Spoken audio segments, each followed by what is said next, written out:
Hi everybody, my name is Eli. I'm Jason. I'm Caden. I'm Jaden. We're the Yahoo and the Torah YouTube channel. And we thank you guys very, very much for hanging out with us. Our family is your family. Your family is our family. And we truly love you guys very, very much.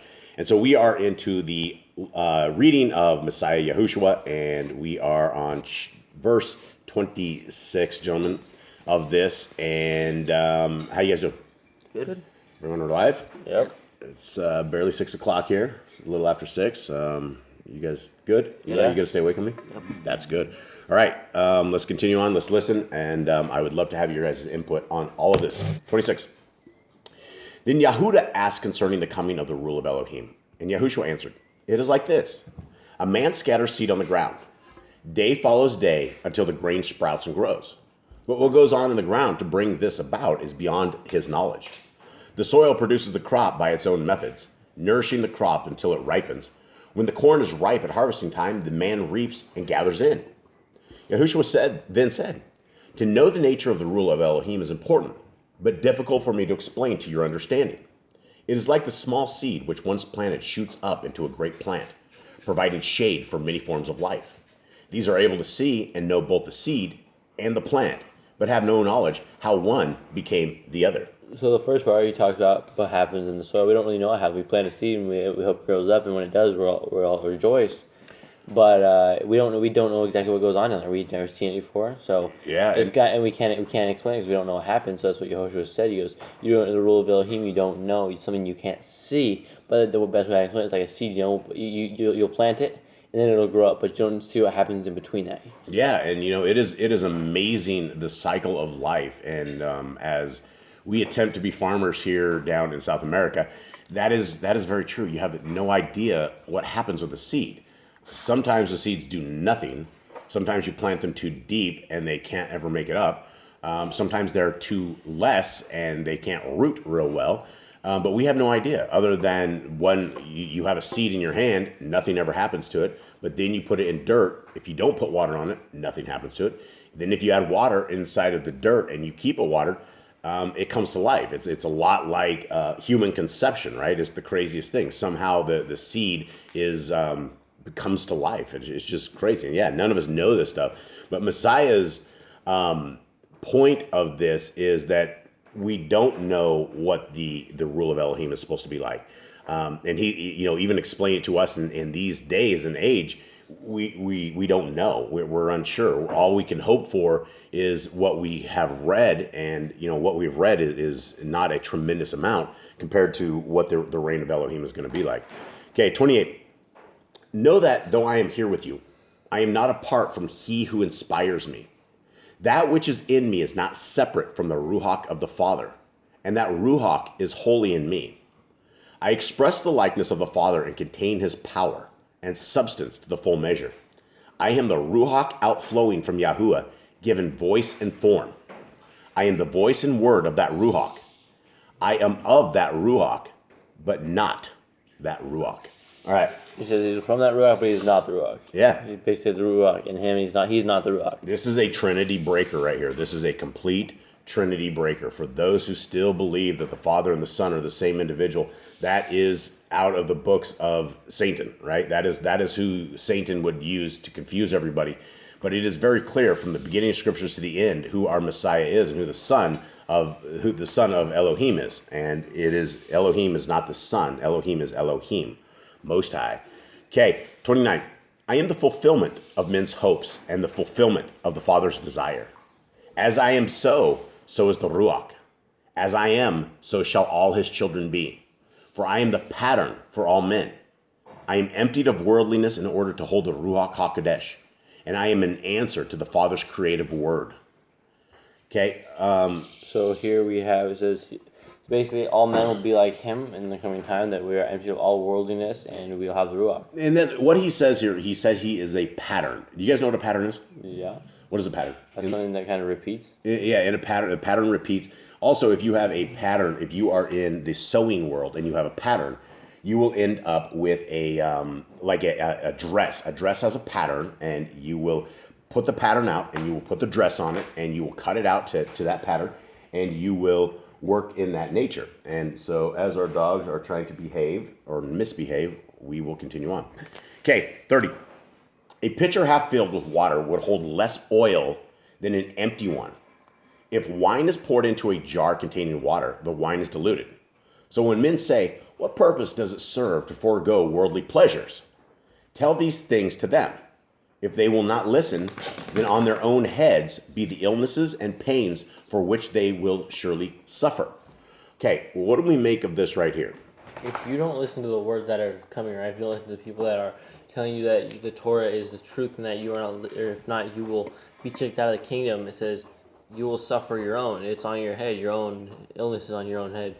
Yeah, and living in the world is looking like the world, smelling like the world, tasting like the world. And when we hang too close in the world, we become like the world. It's just how it is. If, for instance, you decide you're going to take your kids and send them to a government indoctrination camp, which is what you would call public education, you are handing them over to the world.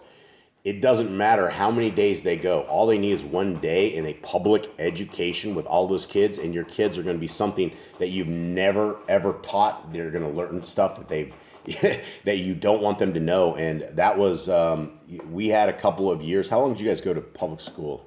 It wasn't even public school. It was a private Christian school. 3 years. And you guys learned more trash from that Christian school about worldly stuff that I had to. I mean, you guys learned about homosexuality. You guys learned about just vileness, just extreme sickness of stuff that I had to explain stuff to you. And so, yeah, I subjected you guys to the world. And after that, Eli was the only one that we subjected only 1 year. He had 2 years, but it was like preschool. And so we didn't indoctrinate him that much. And so, yeah, don't hand your kids over to them. And, you know, if you live like the world and you want to be like the world, then you're going to exactly look like it. Okay, 31. The 12 said, great is the hope you have given us, and great is the inspiration of your words. Yahushua said, I do not do this of myself, for I have been filled with the power of the Ruach HaKodesh, which is part of Yahuwah. With this he created all things. I come that I may bring light to those who dwell in darkness, and bring to those who are on the brink of death a knowledge of life, and to bring consolation to those who suffer. I am the hope of those who despair, and the helper of those who have no guide, the treasure of the poor, and the healer of the sick. I am the light of eternal life for all who die. And as I am, so must you be. Wow. Okay. This is, a lot of people don't think these scriptures are like doctrine. People will say, well, that's not doctrine, that's not doctrine. These are just extra. This is exactly the same kind of stuff that Messiah was talking about. Nothing about what you're reading here is different than what Messiah says at all. Nothing. He is the light of the world. He is something that's very interesting is when we talk about the Ruach HaKodesh, we've always wondered a little bit about it, right? That, we know that we're not to blaspheme it. We know that it is this like a supernatural spiritual overtaking that you can be overtaken with the Ruach HaKodesh, and that it is by the Ruach HaKodesh that we understand things. But, what is it exactly? And we've always, speculated on it. But Messiah says right here that it is a part of Yahuwah, right? The Ruach HaKodesh. If you are endowed with it, then you are being endowed with the spirit of the Most High Elohim. And so that is why there's amazing power in it. And, that's one of those things that if you blaspheme the Ruach HaKodesh, you're blaspheming the essence of our Creator. It's literally our Creator in a form that we don't understand, but you're basically attacking Him, which is why we don't want to attack the Ruach HaKodesh. Okay, 33. Go, carry the good tidings without trepidation or fear, without respect for persons, calling all who listen to follow a path which is direct, narrow, and stern. Call them, whatever their circumstances, for each one will have something to contribute. Now, do you guys believe that the Christian religion is direct, narrow, and stern? No, that the free lifestyle you do what you want is very slack. Yeah, it would be opposite of that. It's not direct, it's indirect. It's broad, and it's not stern, right? That is the exact opposite of religions of today. You can do what you want, you can worship when you want, you can eat what you want, you're free because you have none of those pesky laws. You don't have to do any of that, right? That is not what direct, narrow, and stern is. And if you want direct, narrow, and stern, it is about contributing to the kingdom, and that is by keeping the law, statutes, and commandments of our Creator, every single one of them. Not to go to the left, not to go to the right, not to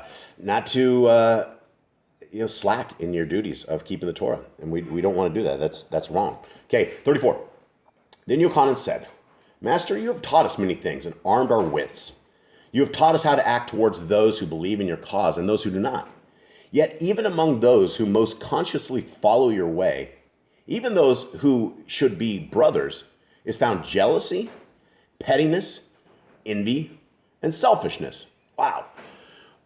So he might be scribing like all these people that are out there, but this sounds like it's pretty much all of us, right? Even as our little tribe here, even as our little brotherhood here, right?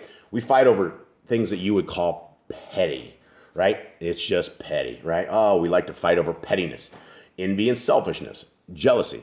These are all things that it doesn't seem like we're the only ones that have this problem. It seems like the entire world has this. But as far as brotherhood here, I would say that we should probably not be that. 35. Yahushua said, these things are the challenge of life and inseparable. Okay, so hold on. I want to go back up there because he's saying that these are the challenges of life. Jealousy, pettiness, envy, and selfishness.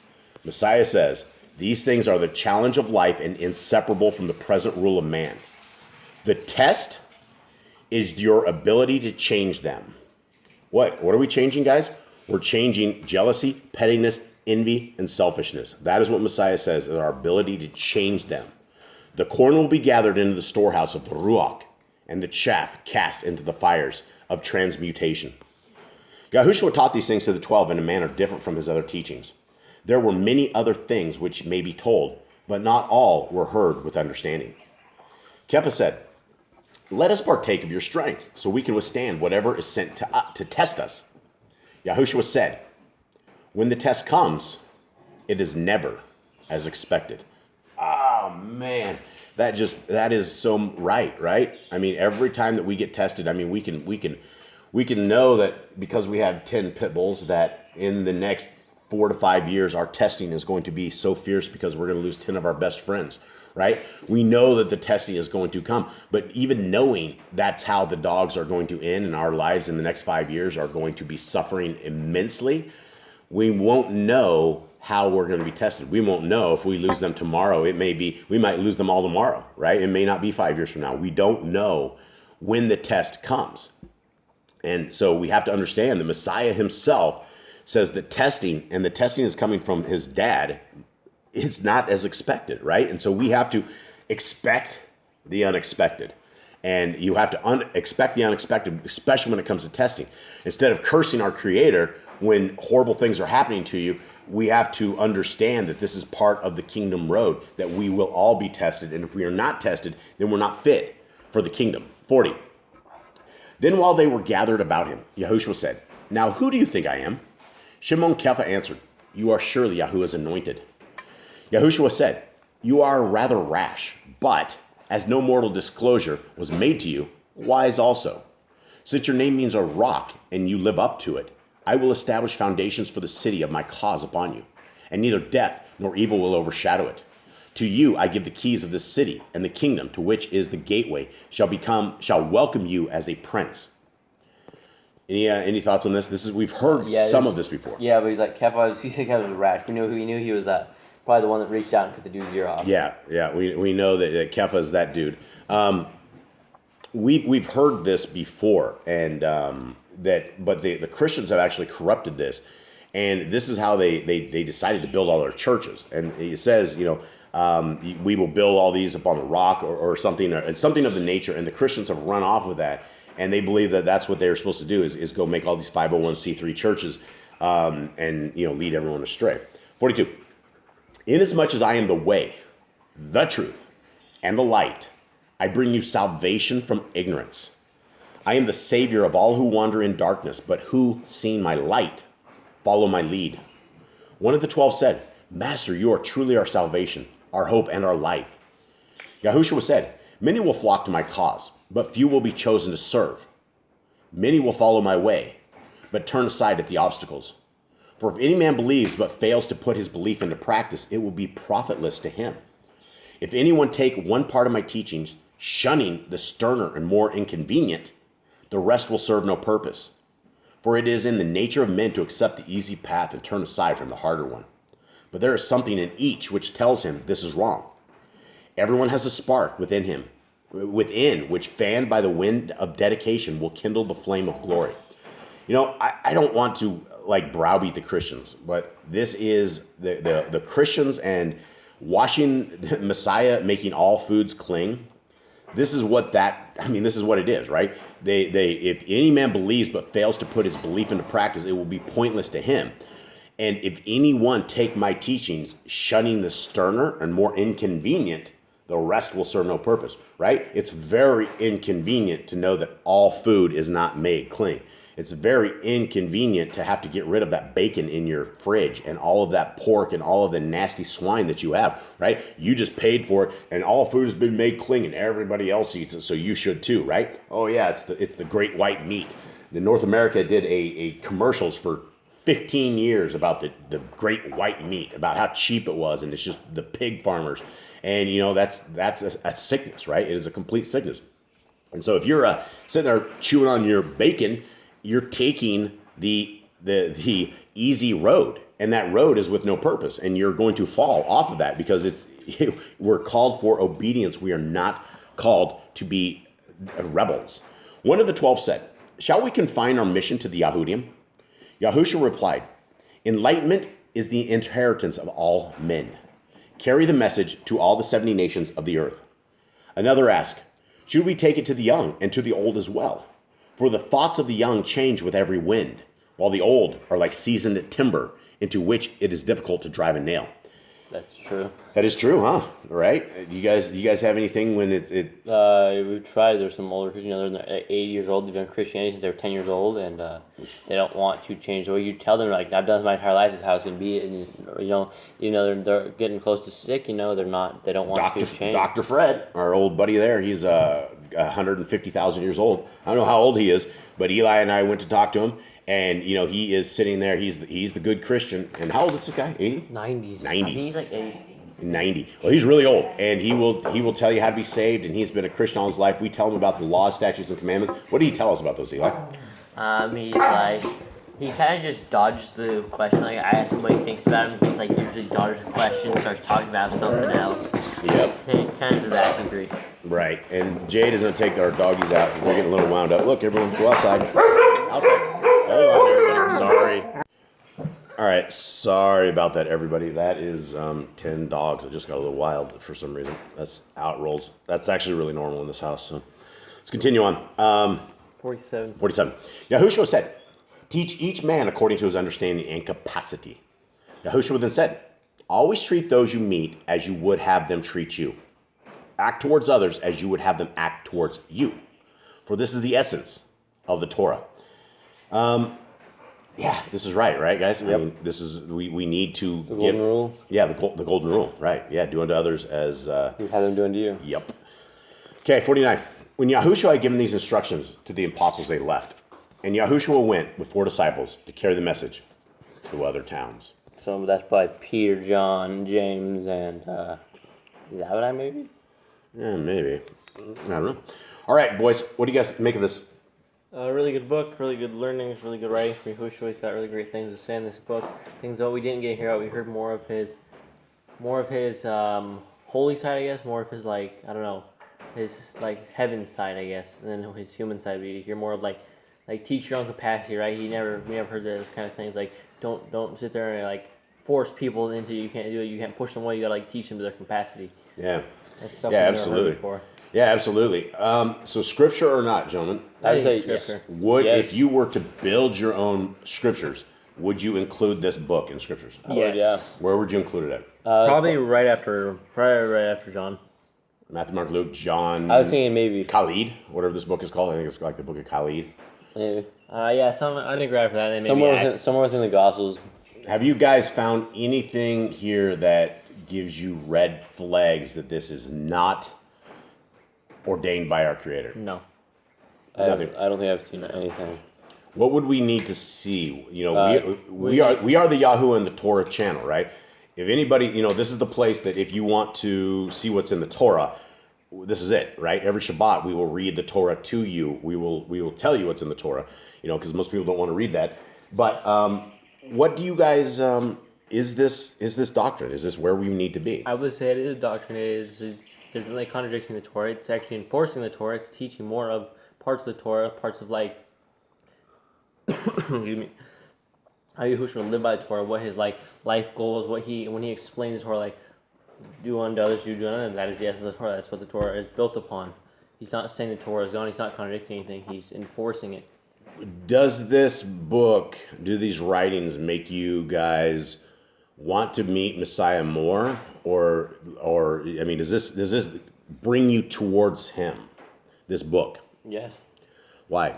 Because it shows us more of what we need to do and how we need to act. He's not like a robot, right? That's just there to die for us. He's an actual human. He's an actual person that came with feeling, that came with a heart, that came with a soul, that came with real human thoughts. The same challenges that we had to emotions. deal with. Even though he got more powerful, more spiritual powers than when he was older, he was still a human. He still had to deal with like the things of not overusing his powers or not like abusing the powers he had. He had to deal with everything as a human would have to deal with it. Yep. All right, everybody. Thank you guys very, very much. We hope that you guys have a wonderful day. We hope that you're not participating in man-made 501c3 Sunday keeping church, and we hope that you guys are blessed. Much love to you. All right, shalom.